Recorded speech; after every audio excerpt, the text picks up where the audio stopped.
Bienvenidos a esta sesión sobre la fiscalidad de las operaciones financieras.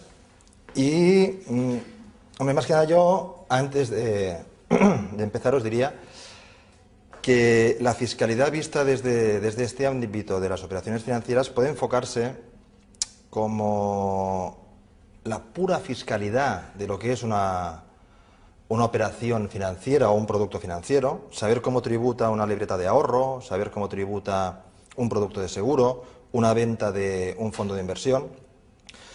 Pero también creo que debería enfocarse dando un paso más allá. Un paso más allá implica el estar en condiciones de conocer qué es la fiscalidad de la persona y, en concreto, y centrándonos en lo que serían las personas físicas, ver cuál es la fiscalidad de esta persona física en su ámbito a más corto plazo, es decir, el impuesto de la renta de las personas físicas, y también conocer una fiscalidad que, por muchos motivos que luego comentaremos, es la gran olvidada en el ámbito de la fiscalidad de este país, que es la fiscalidad a largo plazo, y que se acaba materializando en un impuesto. ¿Alguien conoce cuál es? El impuesto sobre sucesiones y donaciones. Y digo que está puesto muy en cuestión porque todos sabemos que el impuesto sobre sucesiones no se exige por igual en todas las comunidades autónomas. Ha habido comunidades autónomas que lo han reducido. Se habla de eliminación. Más que de eliminación, deberíamos hablar de una reducción. Hay otras comunidades autónomas que lo siguen sufriendo, ¿vale? Pero también es cierto que es un impuesto que en la gran mayoría de casos acaba generando una carga fiscal muy importante. Muy importante porque se aplica sobre lo que tiene la persona en el momento de fallecer. Dicho esto, pues ya podríamos empezar diciendo de que en el ámbito de lo que sería la fiscalidad, y más en concreto la fiscalidad de una persona física, tendremos un impuesto recurrente, periódico, anual, como es el impuesto de la renta de las personas físicas, que se va a exigir una vez al año, y otro impuesto que se va a generar una sola vez, en el momento del fallecimiento, o si hay donaciones a medida que se vayan realizando estas donaciones, que es el impuesto sobre sucesiones y donaciones. Ambos impuestos van a ser muy importantes. Es cierto que en el ámbito del impuesto de la renta, todos, ni que sea a nivel de usuario, ni que sea a nivel de cliente de una entidad financiera, todo el mundo tiene unos conocimientos más o menos amplios, ¿vale? Por ejemplo, yo si os preguntara cuál es el tipo máximo en renta, 42, pelín más, 43%. Pues mira, en renta podemos llegar a pagar hasta un 43%. Y bueno, ya, si no teníamos muy claro el de renta, en sucesiones, ¿cuál es el tipo máximo? Depende de la consanguinidad, ¿no? Depende del grado de parentesco, sí. Dentro de un ratito lo comentaremos. Pero sí, a nivel genérico. Recordad de que el impuesto sobre sucesiones es el mismo en toda España, salvo en País Vasco y Navarra, porque tienen su concierto económico. Pero el impuesto sobre sucesiones es el mismo a nivel de todas las comunidades autónomas, con la particularidad que alguna comunidad autónoma ha decidido rebajarlo, ¿vale? Pero sobre la ley estatal, el tipo máximo de sucesiones, ya os lo pongo yo, el 34%, el tope. Suerte, ¿no? Un 43% en renta y solo, entre comillas, un 34% en sucesiones. Pero cuidado, ¿qué preferís? ¿Pagar el 43% de lo que ganáis o el 34% de lo que tenemos o de lo que tiene un familiar que ha fallecido? Pues la verdad es que cuando hablamos de fiscalidad, esta de aquí es la que más tenemos en cuenta, se repite una vez al año, nos preocupa, es un impuesto gravoso. Pero luego viene la otra, la gran olvidada, la fiscalidad de la herencia. Insisto, que no por igual en todas las comunidades autónomas, ¿vale?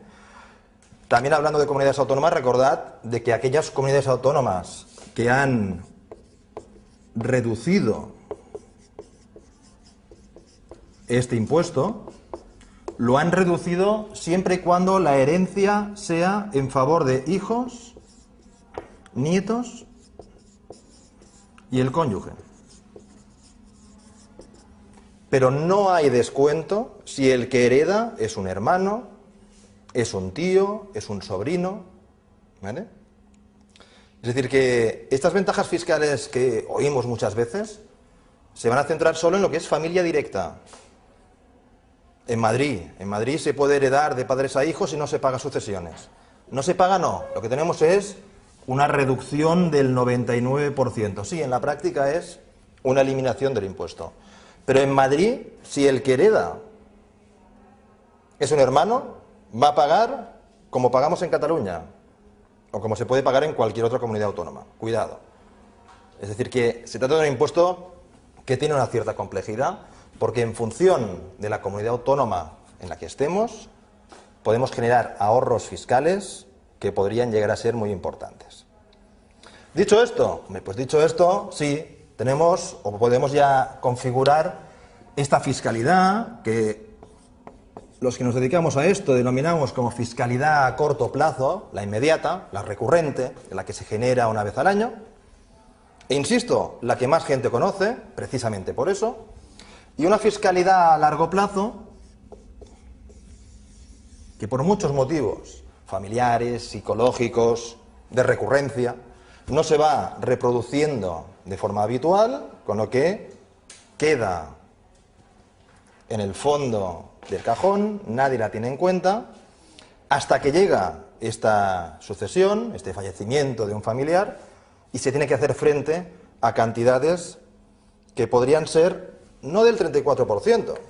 34% es el tipo máximo que hemos dicho. Sí, pero es un 34% siempre y cuando el que hereda es un hijo. Ah, ¿y si el que hereda es, por ejemplo, un hermano? ¿Os parece un familiar muy lejano? ¿Hermano? Pues si el que hereda es un hermano, el impuesto se multiplica por 1,6. 34% multiplicado por 1,6 nos lleva alrededor del 50%. Es decir, que heredar de mi hermano puede suponer un pago de impuestos sobre sucesiones de hasta un 50%. Y luego nos queda el tercer caso. ¿Y si el que hereda es un primo? ¿Qué hace el primo? Pues lo que hace el primo es ejercer, pues de eso, de primo. Le multiplican por 2 el impuesto. Multiplicar por 2 quiere decir que podríamos llegar a pagar hasta un 68% en impuestos. Supongo que estaréis de acuerdo conmigo que es un impuesto que se las trae. No se repite anualmente, no, afortunadamente no se repite anualmente, pero va a recaer sobre el valor del patrimonio de toda una persona. Y en eso tengo que deciros que la fiscalidad de los productos financieros va a ser muy importante. No va a ser lo mismo, por ejemplo, heredar un fondo de inversión que heredar el saldo en una cuenta corriente. No va a ser lo mismo heredar un producto de seguro que heredar unas acciones. Es decir que, mucho cuidado con los productos financieros. Los productos financieros van a tributar aquí en cuanto a la ganancia, pero van a tributar aquí en cuanto a esa transmisión hereditaria. Por eso hemos de entender esta fiscalidad a corto y a largo plazo como un todo, como un conjunto que va a afectar a la persona, que va a afectar a la herencia del patrimonio que tiene un familiar. Y dentro de estos productos, dentro de estos impuestos, lo que tendremos va a ser distintos componentes. Aquí tendremos el salario que pueda ganar una persona, o la pensión, tendremos los intereses, tendremos el alquiler que yo pueda estar cobrando, ¿vale? Y de hecho, de todo esto, de estos intereses, de este alquiler, de estos dividendos, podremos decir que los productos financieros van a tener una incidencia transversal, horizontal. Es decir, que cuando yo contrate un producto financiero, además de conocer su fiscalidad, además de saber si está sujeto a retención, de si ha de pagar impuestos de una determinada forma, tendremos que ser conscientes de cómo encajan estos productos financieros dentro de esta fiscalidad de la persona física. Entender la fiscalidad de los productos financieros como una fiscalidad totalmente independiente e inconexa con lo que es la persona física es un grave error. Por ejemplo, un plan de pensiones. Si yo os preguntara o planteara, oye, ¿cómo tributa un plan de pensiones? ¿Cuáles son las ventajas fiscales de un plan de pensiones? Sí, todo el mundo pues me podría decir que sí, que hay una reducción en renta, que cuando se cobra tributa, que la rentabilidad. ¿El plan de pensiones interesa a cualquier persona? A cualquiera no. Ah, ¿y eso en función de qué? Pues miren, el ejemplo que os pongo, el plan de pensiones. ¿Qué me va a condicionar el contratar o no un plan de pensiones? Que esté cobrando rentas de trabajo, o que sea un empresario o un profesional, y luego a la hora de poner dinero en el plan de pensiones, a la hora de aportar en el plan de pensiones, ¿podré aportar lo que me dé la gana? No, porque tenemos unos topes actualmente porcentuales sobre lo que gana la persona. Ah, es decir, que lo que estamos hablando es de un producto financiero del cual conocemos la fiscalidad, pero que a la hora de contratarlo tendremos que estar en condiciones de saber qué efectos va a tener en esta parte más vertical, que es la fiscalidad global, la fiscalidad de la persona. Insisto que la intención no es que acabéis siendo especialistas en el impuesto de la renta de las personas físicas o especialistas en el impuesto sobre sucesiones, pero sí que conozcáis esas nociones básicas, que tengáis esa visión un poco global de cómo cada uno de los productos financieros que existen en el mercado van a ir incidiendo en esa fiscalidad, ¿vale?, de la persona física. Y, hombre, más que nada yo, antes de empezar, os diría que la fiscalidad vista desde este ámbito de las operaciones financieras puede enfocarse como la pura fiscalidad de lo que es una operación financiera o un producto financiero, saber cómo tributa una libreta de ahorro, saber cómo tributa un producto de seguro, una venta de un fondo de inversión. Pero también creo que debería enfocarse dando un paso más allá. Un paso más allá implica el estar en condiciones de...